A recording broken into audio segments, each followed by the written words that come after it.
My husband chose my sister. You've probably heard that story before. But he didn't just choose her.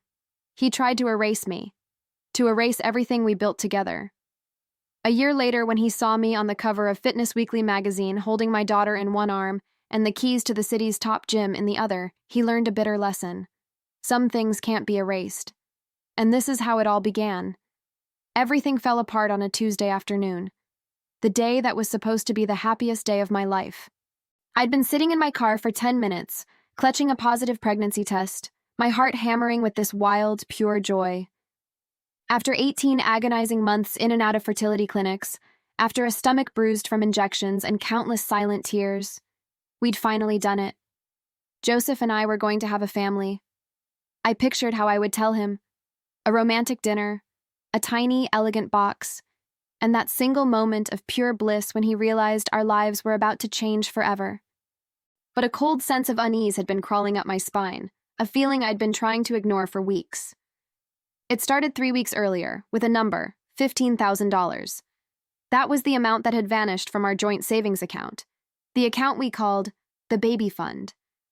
It was every penny we had saved for the next round of IVF. It was our hope, quantified in a bank balance. When I asked Joseph, he looked distracted, but not panicked. "I'm sorry, babe," he said, his voice flat while his eyes were still glued to the TV. An investment opportunity came up. A guy from work said it was a sure thing to double the money. I just wanted to speed things up for us. He didn't even look at me as he said it. My heart sank.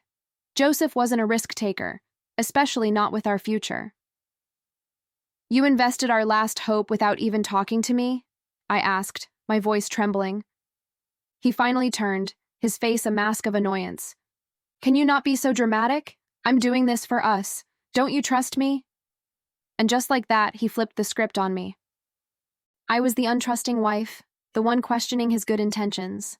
I fell silent, consumed by guilt, even as my gut was screaming. Then my sister, Ashley, started coming around more. Ashley, the fitness influencer with hundreds of thousands of followers, perfect six-pack abs, and a smile that could sell anything. She was always the star of the family. "You look so stressed," she told me one Sunday evening, while Joseph was rubbing her shoulders after a long workout. "Stress is terrible for conception, you know. Why don't I help Joseph distress? I'll train him personally, for free. My treat." I smiled and thanked her, but I felt a tiny crack form in my heart. Why did Joseph, who always complained about having no time, suddenly have 5 evenings a week for the gym? Why was Ashley buying him the latest workout shoes when she knew we were on a tight budget? The red flags were there, but I told myself I was just being jealous and insecure. I was gaslighting myself. The truth didn't come out with a bang, but with a piece of paper. A credit card statement that was mistakenly tossed in my recycling bin instead of the shredder. I only picked it up because I thought it was mine. There, among the charges for groceries and gas, was an $800 charge from a high-end restaurant called the Cypress Lounge, a place we could never afford. The date? The exact same day Joseph told me the investment had failed, and all $15,000 was gone. A chill ran down my spine. I looked up the restaurant. It was inside a boutique hotel on the other side of town. And then I did something I never thought I'd do. I went to Ashley's Instagram profile and looked at her tagged photos. And there it was. A picture from 3 weeks ago posted by one of her friends. Ashley was smiling, raising a cocktail glass, and the man sitting across from her, visible only by his arm and his very familiar watch, was Joseph. The caption read, "Cheers to Ashley and her mystery man on their new beginnings."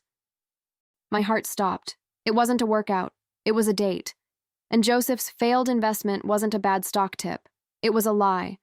Where did the $15,000, our hope, our future, go? It wasn't just a betrayal. It was a theft. He had stolen our child's future to entertain my sister.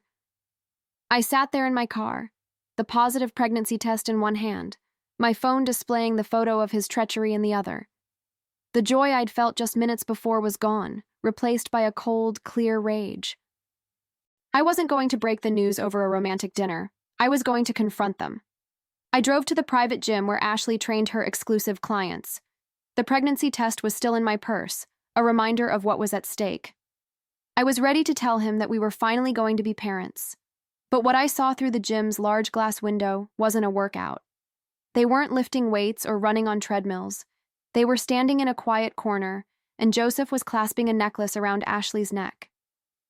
Then he leaned down and kissed her. Not a kiss for a sister-in-law, but the kiss of a lover. And in that moment, I didn't just lose my husband. I understood exactly what he had spent our baby's future on. For a second, the world just stopped. The sound of the weights clanking, the generic pop music pulsing from the speakers, my own breathing, it all faded into a dull roar. The only thing in focus was the silver necklace against my sister's tanned skin and my husband in S hand, still lingering on her shoulder. They hadn't seen me. I could have turned around, driven away, and pretended it was a nightmare. But the pregnancy test in my purse felt like a block of ice, a truth that wouldn't let me run. I pushed the gym door open. The little bell above it chimed, a ridiculously cheerful sound for the moment my life was ending. Their heads snapped in my direction. Ashley's smile faltered, her hand instinctively flying up to cover the necklace. Joseph's face wasn't guilty or shocked. It was annoyed. Annoyed that I was there, that I had interrupted them. "What are you doing here?" he asked, his voice cold and flat. It was the same tone he used when a telemarketer called during dinner. "I think the better question is, what are you doing here?" I said, my voice surprisingly steady. I looked from the necklace to his face. "Is this the investment you were talking about, Joseph? The one that cost us $15,000? Ashley took a step forward, her face a practiced mask of concern. "Oh, honey, this isn't what it looks like. Joseph was just feeling down, and I wanted to do something nice for him." "Don't!" I cut her off, my voice sharp. "Don't you dare handle me, Ashley. Not now." Joseph let out a heavy sigh, the sigh of a man burdened by an inconvenience. "All right, fine," he said, stepping in front of Ashley as if to protect her. "You know, so what? It saves me having to have a long, drawn-out conversation. It's over." The words hung in the air, sterile and brutal. "It's over?" I repeated, a hollow laugh escaping my lips. "Just like that? 7 years of marriage, our home, our plans? You're throwing it all away for her?"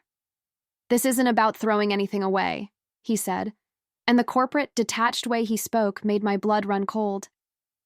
"This is about compatibility. Ashley and I are on the same wavelength. We have the same drive, the same goals. She gets it. You and I, we've been struggling for years. The IVF, the stress, it's been a drain on both of us." He was using our struggle to have a child as his excuse. He was weaponizing my pain against me. The rage that had been simmering finally boiled over. I reached into my purse, my hand shaking as I pulled out the pregnancy test. I threw it on the bench between us. "Is this part of the drain, Joseph?" I yelled, my voice cracking. "Because I'm pregnant. After all this time, it finally worked. We're pregnant." I expected something. Shock, conflict, maybe even a flicker of the man I married. Instead, I got nothing. He glanced down at the test, his expression unreadable, and then looked back at me, his eyes empty. Ashley's face went pale. "A baby doesn't fix this," Joseph said quietly, his voice devoid of any emotion. "It just complicates things." That was it. That was the moment my heart truly broke. Not when I saw the kiss, but when he looked at the miracle we had prayed for and called it a complication. My last shred of hope turned to dust. I didn't say another word. I just turned around and walked out, leaving the positive test, my husband and my sister behind in the sterile, mirror-walled room. The drive home was a blur. I don't remember stopping at lights or changing lanes. When I walked through the front door of our home, my home, it felt like a stranger's house. By the time Joseph got there an hour later, he was carrying empty cardboard boxes. He didn't try to explain or apologize. He just started packing his things, moving with a cold efficiency, throwing 7 years of memories into boxes like they were office supplies. The scent of Ashley's flowery perfume clung to his shirt, a final insult in the air of the life we had built. As I sat numbly on the sofa, my phone rang. It was my mom.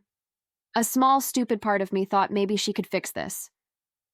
"I just spoke to Ashley," she said, her voice chirpy, completely oblivious. "She told me you and Joseph hit a rough patch. Honey, you know I love you, but Ashley is just... She has this energy about her. She's a go-getter. Joseph is an ambitious man. He needs someone who can keep up." I couldn't believe what I was hearing. "Mom, he cheated on me. With my sister, he stole our savings." There was a pause. "Well, stole is a strong word," she said dismissively. "Ashley said he was investing in her brand. And relationships end, sweetie. Maybe this is for the best. You've been so stressed and sad lately. I'm sure you'll find someone new eventually. Some men are just hard to hold on to." And there it was. In the span of a few hours, I had lost my husband, my sister, and now my mother. I was completely, utterly alone. I ended the call, and the silence in the house was deafening. The next 3 weeks were a living hell. Joseph moved in with Ashley. My parents' social media was suddenly filled with pictures of the happy new couple. They were a better fit. Everyone seemed to agree. I was just the sad, bitter ex-wife who couldn't keep her man. The stress was a physical weight, pressing down on my chest, making it hard to breathe, to eat, to sleep. All I could do was focus on the tiny life inside me. It was the only thing I had left. Then one morning, I woke up to a sharp, cramping pain and a spot of blood. Panic, cold and absolute, seized me. I drove myself to the hospital, praying the entire way. The doctor's face was kind, but his words were clinical. "The bleeding is significant. The hormone levels are dropping. I'm so sorry, but you're losing the pregnancy." He said it was likely stress-induced, a spontaneous abortion. Even the medical term felt violent. I lay in that sterile hospital bed, the hum of the machines a lonely soundtrack to my grief. I had hit rock bottom. I had nothing. No husband, no family, no baby, no future. The abyss I had been staring into for weeks had finally swallowed me whole. A few days later, I was driving aimlessly, the world outside my car window a gray, meaningless blur. That's when I drove past an old brick-front building. A sign was taped to the front door, handwritten and simple. "Cleanup crew wanted, no experience necessary." It was a gym. A gritty, no-nonsense place. The polar opposite of Ashley's polished world. With nothing left to lose, I pulled the car over. Rock bottom, it turns out, isn't just an empty space. It's a solid foundation to build on. And for the first time in a month, I felt something other than pain. It was a flicker of... something. I didn't have a name for it yet, but I parked the car. I didn't have a name for that feeling, but it was enough to make me open my car door and step outside. The gym was old. The red paint on the brick was peeling, and the windows were clouded with grime, but from inside I could hear the steady, rhythmic clang of metal. It was the sound of effort, not pretense. I walked in, carrying all of my emptiness with me. The smell of iron, sweat, and chalk hit me immediately. This place was the complete opposite of Ashley's polished world. There were no floor-to-ceiling mirrors, no expensive quinoa smoothies, just weight racks, barbells, and people who were actually working, their faces set in concentration. A woman with coiled biceps and a short salt and pepper haircut looked up from a notebook at the front desk. "Can I help you?" she asked, her voice gravelly. "I saw the sign for a job," I mumbled, feeling small and out of place. She looked me up and down, a sharp, undisguised appraisal. I knew what I looked like, gaunt, with puffy eyes, wearing clothes I'd had on for 2 days. I was the poster child for failure. "You know how to clean?" she asked. I nodded. "Can you lift heavy trash bags?" I nodded again. She sighed, closing her book. "All right, $12 an hour. Start with the women's locker room." Her name was Brenda, the owner and a retired bodybuilder. She didn't ask about my past. She didn't care. To Brenda, you were only worth what you could lift and the work you could get done. And that, strangely, was exactly what I needed. The cleaning saved me. It was mindless, physical, and left no room in my head for the grief to fester. I scrubbed toilets, mopped sweaty floors, and re-racked abandoned weights. Every night, I'd return to my empty apartment so physically exhausted I could only eat and sleep. There were no dreams. There were no tears. After 2 weeks, Brenda called me over. "You do good work," she said, which was the highest praise I'd ever heard from her. "I see you staring at the squat rack. You ever lift before?" I shook my head. "I don't think I'm strong enough." She scoffed. "You look like nothing a six-pack and some glute work couldn't fix. Tomorrow, come in an hour early. I'll show you the basics." And that's when everything truly changed. Brenda taught me how to turn my pain into power. The rage I felt for Joseph, the betrayal from Ashley, the crushing loneliness, I poured it all into the barbell. Every time I pressed the weight up, I was pushing away an invisible burden. Every time I squatted low, I was finding my foundation again. The gym became my sanctuary, and the barbell became my therapist. About 6 months later, I was cleaning the dumbbell area when the gym door opened. Joseph and Ashley walked in. They were laughing about something, Ashley dressed in a brand new designer workout set that showed off her perfect body. My heart gave a single, painful jolt, an old reflex. But then it settled. "Oh my God," Ashley blurted, looking at me with the mop in my hand. "You're all sweaty. You work here?" Her voice was dripping with faux pity. Joseph just looked at me, a brief frown on his face. He looked uncomfortable. I said nothing, just nodded and continued my work, mopping the floor around their feet as if they were inanimate obstacles. "Stairs must be hard for some people," Ashley added, chuckling to Joseph. It was a jab, a mean little poke at my failure. I stopped, lifted my head, and looked her straight in the eye. I didn't cry. I didn't scream. I just stared. My gaze wasn't that of a broken, abandoned wife anymore.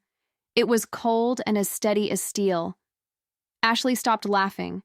She might not have been able to see how my body had changed under my baggy uniform, but she saw the change in my eyes. I went back to my work without saying a word.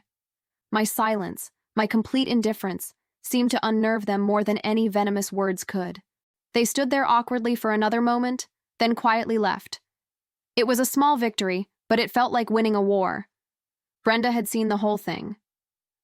"That girl's got issues," she muttered after they left, "but you handled yourself. Now go lift. It's leg day." My dedication didn't go unnoticed. Brenda saw that I never missed a session and had hit my goal weight. She decided to invest in me. She paid for my personal training certification course. Within 8 months, I was licensed. I started coaching other women at Brenda's gym, helping them find their own strength, just as she had helped me find mine. I was making $60 an hour. For the first time in my life, I had something that was truly my own. One of my clients, Mary Ann, the wife of a major real estate developer, took a special liking to me. She was older, with a warmth and wisdom about her. "You're an inspiration," she told me after a session. "We need more people like you." I told her my story, not for pity, but to explain why being strong meant so much to me. Mary Ann listened intently. The next week, she told me about an old building for sale in a part of the city that did not have a single gym. "My husband can get you a great deal," she said, her eyes twinkling. "Have you ever thought about opening your own place?" The dream was too big, too audacious. But Mary Ann had planted a seed. I took my entire life savings, plus a small inheritance from my grandmother I'd never touched, and bought the building. It was a disaster. The floors were warped, the heating was broken, and it smelled like damp and decay. But it was mine. I slept on the cold floor, ate food from cans, and worked from dawn till dusk clearing it out. Right in the middle of all this, Joseph reached out. He sent me a message on Instagram. "Saw you're a PT now. Trying to be like Ashley won't win me back, you know." I stared at the message for a moment, then I deleted it and blocked him. I didn't have time for him. I was busy. I was busy driving with Mary Ann to an investor meeting with her wealthy friends. Standing in the cold, empty space of my future gym, I took a deep breath. It still smelled like damp and dust, but to me, it smelled like a new beginning. It smelled like freedom. The next 6 months were a blur of controlled chaos. I named my gym The Foundry, because it was the place where I had been broken down and forged into someone new. The name resonated. On opening day, we had a line around the block. Mary Ann had worked her magic, spreading the word through her extensive network. My story, passed in whispers through country clubs and charity luncheons, became a sort of local legend, the scorned wife who built an empire out of her own ashes. Within 8 weeks, we had 750 members. Within 3 months, I had cleared over $50,000 in profit. But it was more than the money. The Foundry became a community. It was a place for women who were tired of being told they were not enough. We had lawyers, teachers, stay-at-home moms, all lifting side by side, finding their strength. Brenda came on as my head of training, her gravelly voice a constant, motivating presence. My life had a rhythm, a purpose. It was full. It was also during this time that I met Dale. He was Marianne's nephew, an Olympic weightlifter with a master's degree in kinesiology. Marianne had insisted he come see what I'd built. I expected arrogance, but instead, I found a quiet, steady man with kind eyes who was genuinely impressed by my business model. He didn't see me as a project to be fixed or a damsel in distress. He saw me as an equal. Our first date was him helping me fix a broken cable machine, and our second was a 7-hour conversation about business, life, and the quiet joy of being with someone who simply gets it. With Dale, everything was easy. There were no games, no manipulations, just support and respect. When I found out I was pregnant 6 months into our relationship, there was no fear, only joy. We were in our kitchen, and he just wrapped his arms around me, kissed my forehead, and whispered, "This is everything." He was the calm to my storm, the foundation under my feet. We got engaged a month later. Then the invitation arrived. Thick, cream-colored cardstock with elegant gold script. Joseph and Ashley requested the pleasure of my company at their 1-year wedding anniversary celebration. It was a power move, a final twist of the knife disguised as an olive branch. I was about to throw it away when my phone rang. It was my mother. "You have to go, sweetie," she pleaded. "Joseph told me he has something important he wants to say. This is your chance to mend fences for the family's sake." The old guilt tried to creep in, but I snuffed it out. I wasn't the same person I was a year ago. "All right, Mom," I said calmly. "I'll be there." I wasn't going for her or for Joseph. I was going for me, to close the chapter once and for all. Dale held my hand as we walked into the ridiculously opulent ballroom. "You okay?" he asked, his thumb gently rubbing my knuckles. "More than okay," I said, and I meant it. I was wearing a simple, elegant navy dress that didn't hide my 7-month baby bump. I felt powerful, serene. The moment we stepped inside, the music seemed to falter. A wave of whispers rippled through the room. I saw Joseph first. He was holding a glass of champagne, and his smile froze on his face. His eyes darted from my face to Dale's broad shoulders beside me, and then down to my very pregnant belly. I watched a cocktail of desperation, confusion, and raw envy wash over him. In that moment, he wasn't just seeing me, he was seeing the entire life he had thrown away, now upgraded and out of his reach. Then I saw Ashley. She was also pregnant, her bump nearly the same size as mine. But where I felt radiant, she looked defeated. There were dark circles under her eyes, and her smile was brittle. Her influencer career had stalled after the scandal of their affair became public knowledge, and it was clear that her victory had turned to ash in her mouth. She pulled me aside near the bar, her grip on my arm surprisingly tight. "Listen, girl, please help me," she whispered frantically. "Joseph knows." Before she could finish, the clinking of a glass cut through the chatter. Joseph was on the small stage, tapping a spoon against his champagne flute. "Attention, everyone! Attention!" he called out. Ashley's face went white as a sheet. He began with a rambling, awkward speech about the ups and downs of the past year. Then, his eyes found me in the crowd, and his voice changed. "I've done a lot of thinking," he said, his voice cracking, "about mistakes, about what's truly important." He looked over at Ashley, and there was no love in his eyes, only contempt. "The bump you see on my wife's belly," he continued, his voice rising, "is not because of me." A collective gasp went through the room. Phones were discreetly being raised all around us. "I recently found out that I'm infertile," Joseph declared, the words laced with a strange mix of self-pity and venom, "which means that Ashley is pregnant with another man's child." He let that bombshell hang in the air for a moment before turning his full attention back to me, his eyes wild and pleading. "I love you," he said, his voice now a desperate cry. "Leaving you was the biggest mistake of my life. I will never, ever leave you again." He started walking towards me, pushing past stunned guests. A path cleared before him. I didn't panic. I took 3 deliberate steps back, and my hand went straight to my belly, that protective, instinctual gesture of a mother. Dale moved forward just a bit, not aggressively, but his presence was an undeniable wall. Joseph stopped dead in his tracks when he saw my bump properly for the first time, his desperate advance cut short. His whole face changed. The desperation morphed into confusion, and then into something else I couldn't read. Dale's hand found mine and gave it a small, firm squeeze, reminding me of what we talked about in the car, that we wouldn't let my heart rate spike, no matter what. "We need to talk," Joseph stammered, reaching a hand out towards me. "Alone. About us. About our future." The entire room was watching this disaster unfold. I kept my voice low and steady, the voice I used to close business deals. "Any and all communication from you will need to be through text or email," I said, each word clear and precise, "and only in a public space with other people present." His face crumpled as if I'd slapped him, but I wasn't about to risk my baby's health for his public breakdown.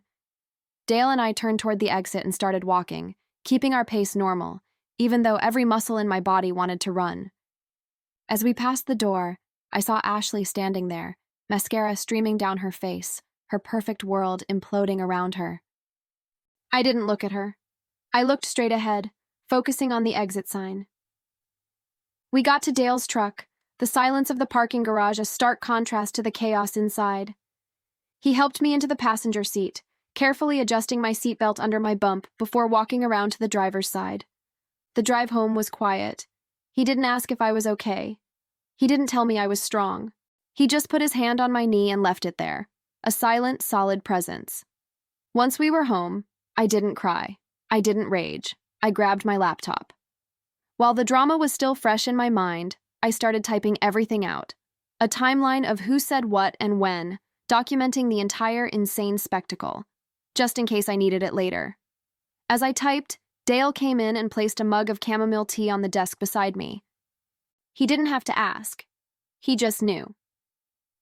The battle was over, but I knew the war for my peace had just entered a new phase. The morning after the party, the storm broke online. Someone had, of course, leaked a video of Joseph's speech. My name and the name of my gym were trending in our city.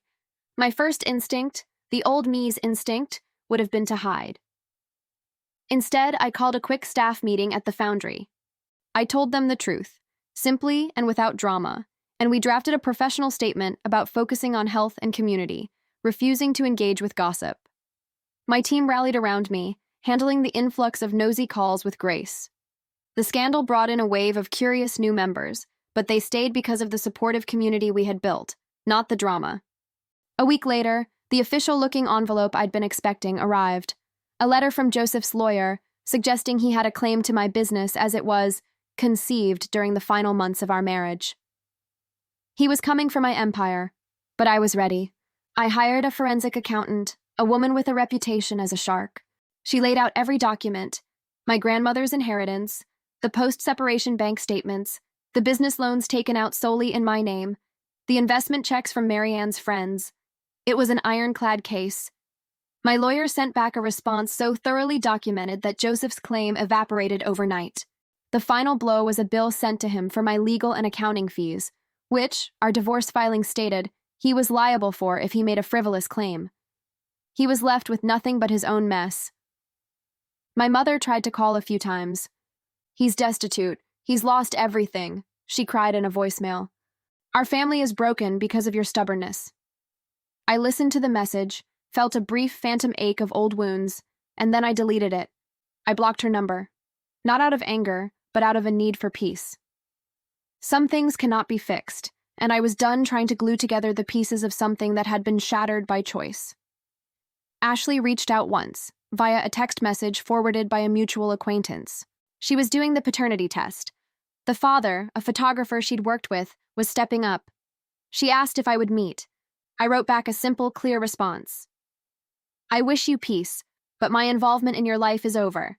I suggest using a family mediator for all future arrangements. She sent back a single message. I understand. Thank you.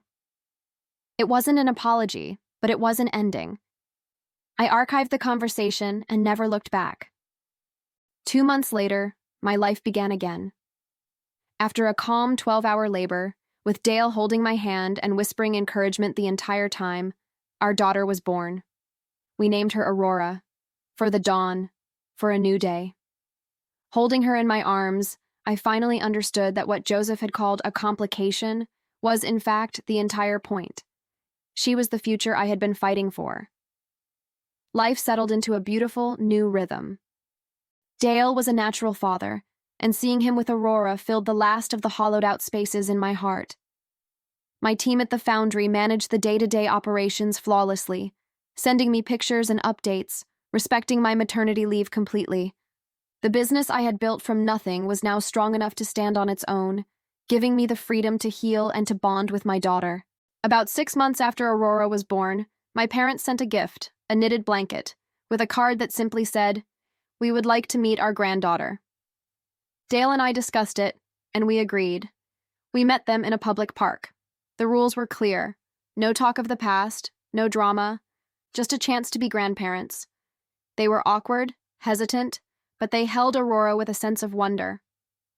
Maybe in time, a new, different kind of relationship could be built on this fragile ground, or maybe not. Either way, I was at peace. That evening, Dale and I were on the floor of our living room, surrounded by baby toys. Aurora was asleep in her crib. He took my hand. "We should probably think about getting married," he said softly. "Next year or the year after, whenever it feels right." There was no rush, no pressure. Just the quiet certainty of two people building something real, something steady. I leaned my head on his shoulder, watching the city lights twinkle outside our window. I had once thought that strength was about never falling, but now I knew the truth. Strength wasn't about weathering the storm. It was about having the courage to rebuild after, and the wisdom to know what's worth building. And what I had now was worth everything.